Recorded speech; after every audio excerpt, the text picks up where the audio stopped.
Selamat siang.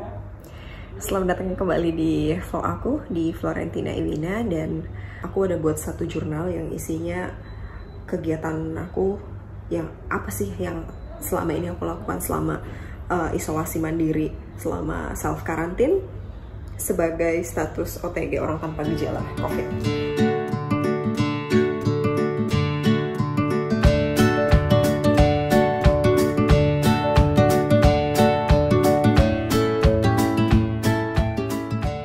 Share sedikit tentang riwayat travel aku. Jadi aku lama stay di Philippines sejak 2016. Terakhir pulang tuh sebenarnya tahun 2018, cuman akhirnya 2020 pulang karena memang si wabah atau si pandemi COVID ini.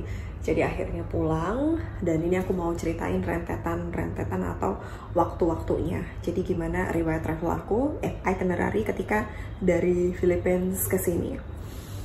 Berasa gak enak badan tuh memang ada, tapi dari bulan Agustus. Nanti aku bakal cerita tentang kapan pertama kali ngerasa gak enak badan, terus kapan pertama kali ada ikut serologi, rapid test, bahkan swab test.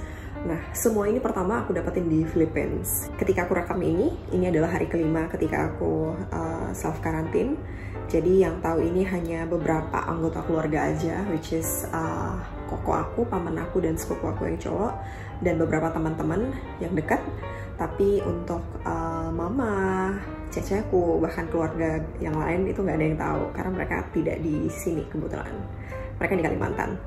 Oke, jadi sekali lagi sebelum aku share ini, aku harap kalian tetap jaga jarak, rajin cuci tangan, jaga kesehatan, makanannya kalau bisa yang apa ya, makanannya yang bergizi, kurangi minyak.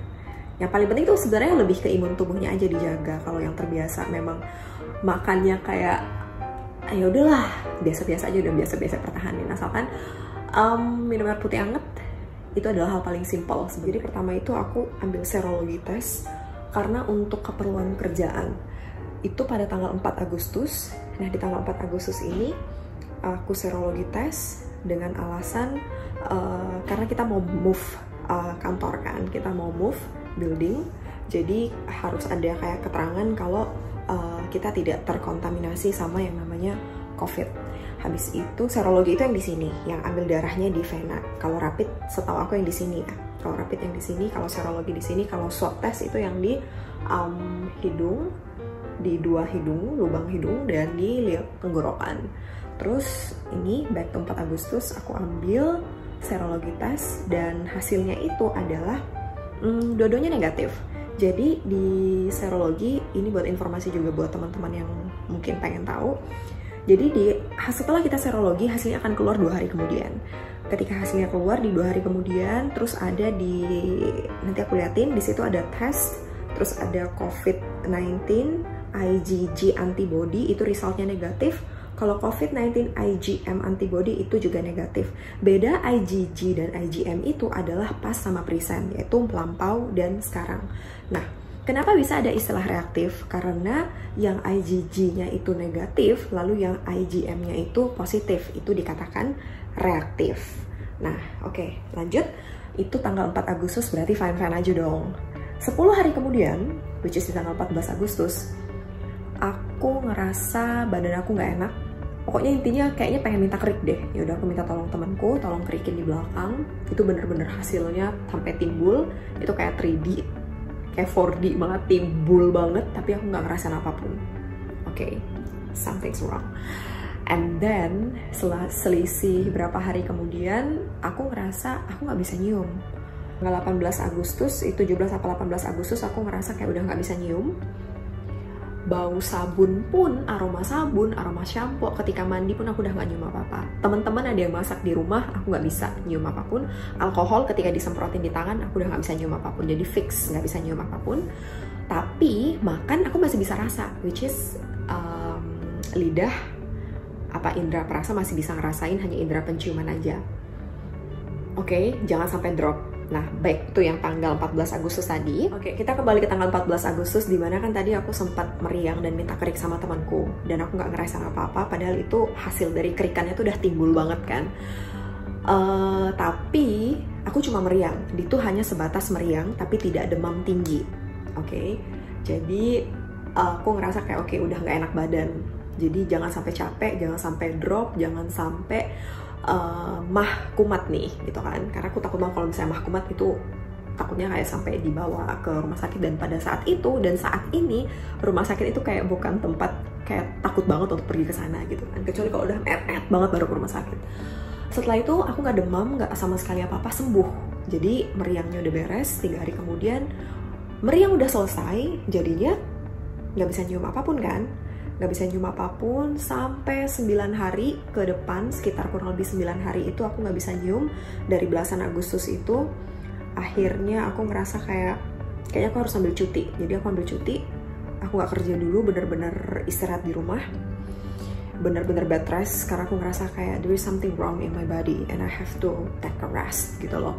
Banyakin minum air putih, air hangat, kumur-kumur pakai air garam, itu udah aku lakuin kemarin. Itu kejadiannya di Philippines, oke? Nggak sampai ke dokter sih, karena mikir mau ke rumah sakit itu takut banget kan. Tapi aku udah mulai social distance sama orang, bahkan nggak keluar-keluar kamar. Jadi kayak udah ada kesadaran diri untuk tidak berkomunikasi dengan orang lain, karena aku ngerasa ada yang aneh di dalam badan aku, oke? Padahal waktu kejadian bisa dibilang aku aku memang suka jalan, memang I love to travel a lot. Tapi in some case I think it's better to take a rest in my own room gitu kan. Jadi dalam beberapa kasus kayaknya lebih baik tuh istirahat aja di kamar gitu loh, karena mau pergi juga semua pada tutup, Grab nggak jalan gitu kan. Jadi mau keluar ngapain? Kalau misalnya atas dasar bosen, ya aduh ditahan-tahan aja deh gitu kan, ngapain kek, masak kek, apa kek gitu kan, ngedit kek, nge-YouTube kek gitu kan. Udah gitu, just saying. Udah gitu aku langsung ke ambil cuti dari kantor okein, dan setelah itu cuti beres aku balik kantor, dan bagusnya indera penciuman aku balik lagi. Jadi setelah itu semuanya sehat, nggak ada meriang, nggak ada hilang indera penciuman, semuanya sudah beres. Itu kan bisa dibilang dari pertengahan Agustus ke akhir Agustus lah ya. Terus di bulan September, drama itu dimulai. Ya kayak aku tadi bilang, drama itu dimulai di bulan September, drama COVID. Jadi sebelum kita ke September, aku juga mau bilang kalau Agustus itu kan pertama kali aku ambil serologi. Tes di rumah sakit malah itu aku ambil, karena yang tentang kerjaan tadi. Untungnya hasilnya negatif, jadi nggak ada masalah kan. 9 September kita rapid test.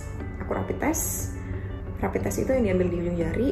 Setelah rapid test langsung keluar hasilnya sekitar berapa menitan, reaktif.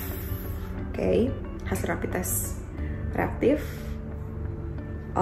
Habis itu karena hasil aku reaktif, padahal sebenarnya I was so fine gitu loh. Waktu itu kayak baik-baik aja.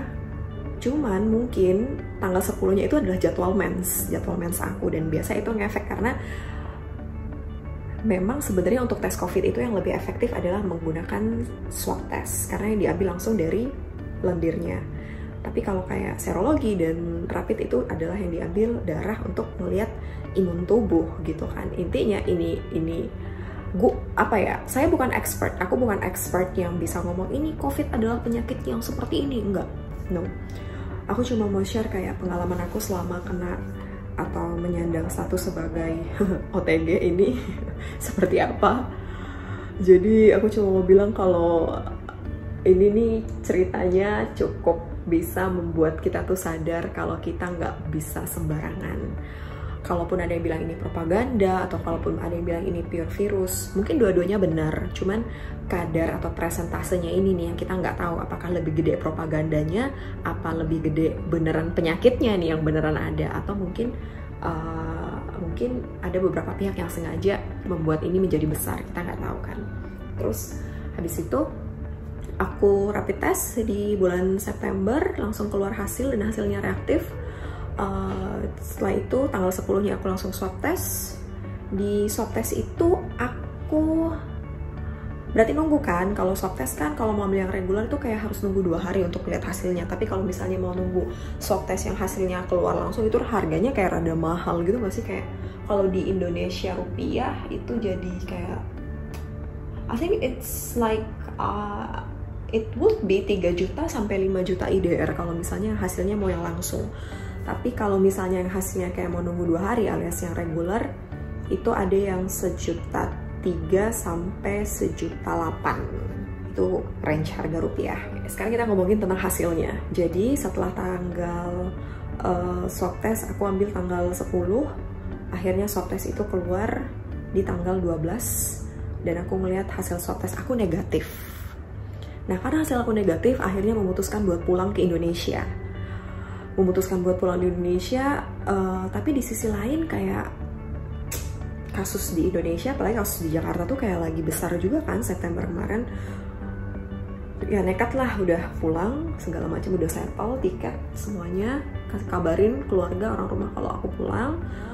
Dari tanggal 12 sekarang ke tanggal 17, aku siap-siap pulang ke Indonesia, naik Cathay Pacific.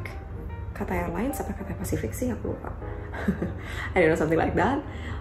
Naik Cathay and then transit di Hong Kong. Jadi berangkat pagi jam 10 sampai di Hong Kong jam 1-an. Transit di Hong Kong kayak 6 jam karena jam 7 itu berangkat lagi ke Jakarta, Indonesia. Jadi 17 September itu aku seharian ada di bandara kan, jalan maskapai. Dalam 1 hari udah menempuh 3 bandara. Bandara Philippines, bandara Hong Kong, dan bandara Jakarta. Dan di situ juga udah naik 2 maskapai. Dan dari situ intinya nggak boleh capek. Balik lagi udah jalan jauh, situasi kayak begini. 17 malam nyampe Jakarta, 18 September aku bed rest, istirahat total. Karena ngerasa masih capek banget. Terus tanggal 19 aku serologi tes lagi di Siloam MRCC Semanggi. Di situ aku serologi, hasilnya keluar kayak 2-3 jam kemudian. Aku minta request via email dan di sana hasilnya reaktif. Oke, di situ hasilnya reaktif. Oke, I think ada lagi nih drama-drama kayak gini nih yang aduh capek banget. Habis itu tanggal 20 aku swab test lagi di rumah sakit yang sama di Siloam MRCC. And then hasilnya itu keluar 3 hari kemudian. Aku juga request via email karena kayak lebih efisien gitu gak sih kayak via email. Terus habis itu swab test kan tanggal 20 tuh di Siloam. 21, 22 masih nunggu hasil segala macam. Semoga hasilnya bagus, alias hasilnya negatif. Jadi bisa kembali happy gitu loh. Karena gimana sih kayak deg-degan nunggu hasil itu tuh males banget. Apalagi kayak mau buka email, apa buka amplop, lihat hasilnya apakah positif apa negatif nih. Aduh udah capek tegang, udah habis energi gitu loh. Maksudnya tegangnya tuh bukan tegang yang diharapkan gitu kan. And then nah ini juga ada drama nih tanggal 23-nya. 23 keluar, aku udah mulai nunggu jam 1. Bentar aku cek email. 23 itu jam 12.18 siang. Keluar satu email kepada yang terhormat Bapak Ibu pelanggan Siloam Hospital MRCC. Bersama ini kami kirimkan hasil pemeriksaan laboratorium PDF, diberi password sesuai dengan tanggal lahir Anda. Oke, dapat satu attachment. Tara, buka. Bentar kok. Aku harus masukin password dulu. Oke. And then di situ ada laboratorium Siloam Hospitals MRCC Semanggi, penanggung jawab Dr. Juliana dan Dr. Agus. Untuk saya Florentina Wina. Nah, di sini tulisannya nanti aku lampirin. Di sini tulisannya itu adalah tes imunologi serologi. Di sini hasilnya attach atau negatif kan? Terus aku mikir, kok imunologi serologi? Oh, tapi di bawahnya ada tulisan PCR SARS-CoV. Oke. Hasil di situ tulisannya attach. Lalu nilai rujukan dibilang negatif. Sebagai orang awam, aku mikirnya itu negatif dong. Yes, right? Terus dibilang, catatan hasil pemeriksaan di atas dikerjakan dengan metode real-time PCR dan hanya menggambarkan kondisi saat pengambilan spesimen, which is lendir aku. Bila memerlukan pemeriksaan lanjutan dapat dilakukan berdasarkan rekomendasi dari klinik. Kemudian MRCC Siloam Hospital Semanggi sudah termasuk dalam jejaring laboratorium pemeriksaan COVID-19 sesuai dengan surat edaran, bla bla bla. Terus ada ini remarks dalam bahasa Inggris. And then aku mikir, okay, I got negative for the result, right? Kalaupun hasilnya attachment, aku langsung mikir kayak, oh ya udah mungkin ada lampirannya like attachment, mungkin lampirannya bakal datang sekitar beberapa menit lagi nih. Aku tunggu, kok nggak datang. Ya udahlah, positive thinking lah. Negatif, ya udah langsung screenshot, kabarin orang rumah, hasilnya negatif. Ya udah semua pada bilang oke, syukurlah, semua pada bilang syukurlah. Nah, seiring berjalannya waktu, udah malam, biasa, udah malam, main-main handphone dulu sebelum tidur, right? Lalu ada satu email masuk, ada lagi dari Laboratory MRCC. Di sini kepada yang terhormat sama, ini dia kami kirimkan pemeriksaan hasil lab. Terima kasih atas kepercayaan Anda. Mohon kirim email balasan jika sudah menerima hasil email. Oke. Aku buka PDF yang pertama. Itu isinya yang tadi siang. Terus aku buka PDF yang kedua. Hah? Kok suratnya Laboratorium Patologi Klinik Rumah Sakit Kanker Darmais? Why? Gitu kan. Kenapa Darmais gitu kan? Tapi ini benar, nama aku benar. Tapi ini benar. Perujuknya Siloam Semanggi, benar. Terus lihat diagnosis molekuler, RT-PCR SARS, hasil positif, rujukan negatif. Terus di situ dibilang keterangannya about bla bla bla, terus ada CT sama cut off. Oke, stres. Yes, aku panik. Tapi nggak boleh lama-lama, panik bentar ya udah nggak apa-apa. Kayak I'm processing at that time. Aku harus proses dulu, tapi nggak boleh meratapi gitu kan. Processing dulu. Ini informasi gimana nih? Udah buka handphone nih, udah buka handphone. Oke, aku harus ngapain lagi? Baca pelan-pelan. Ini beneran positif nggak sih gitu kan? Akhirnya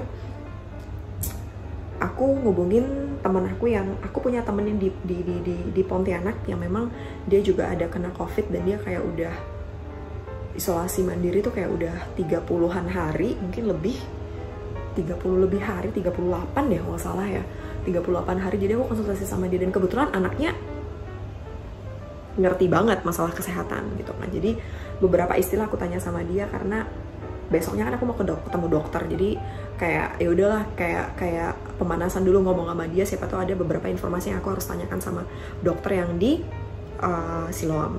Akhirnya aku tanya sama dia, ini apaan sih artinya? Ini apa? Si abot ini apa? Aku tanya dia lebih ke keterangan si abot ini apa? CT ini apa? Cut off ini apa?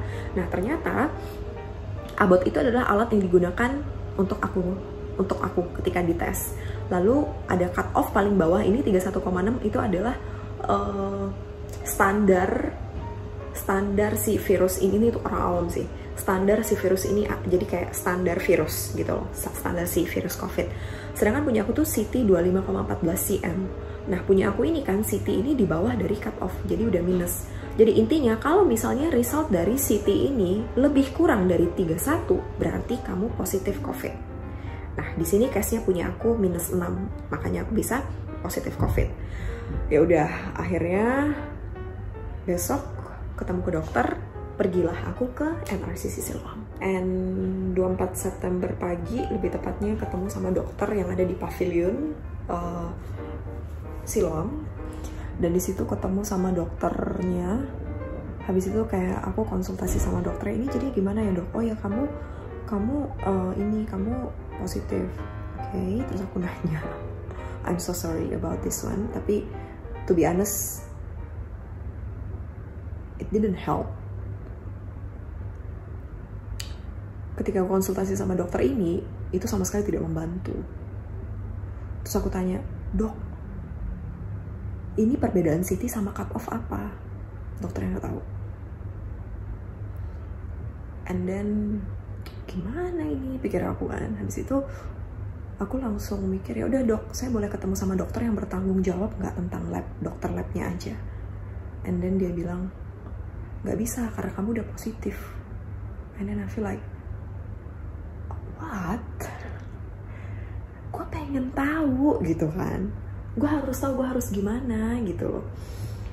Cuman di satu sisi aku mikir, oke, mungkin benar. Kayak aku nggak boleh egois. Memang aku positif dan aku nggak boleh mikir diri aku sendiri.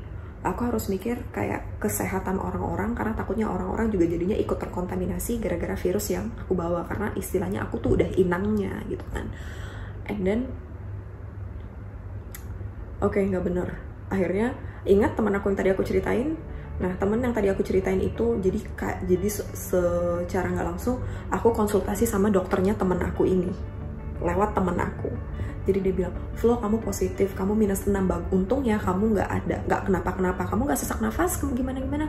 Enggak, aku bilang, cari tempat biar kamu bisa isolasi. Ya udah, karena pertama aku sebenarnya mau isolasi di rumah, cuman takutnya balik lagi.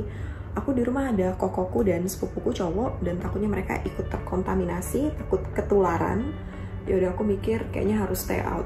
Nah, ini stay out ada cerita lagi.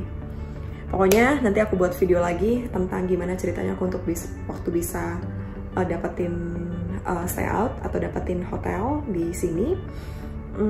Dan yang pasti buat teman-teman, itu dia details waktu dari Agustus dan September. Bahkan aku juga ceritain gejalanya, tapi gejala itu di Agustus dan aku sudah sembuh dari gejala dan hasil dari swab test juga udah negatif. Tapi pas pulang ke Indonesia justru langsung kayak positif hasil swab test, padahal akunya nggak ada gejala gitu loh.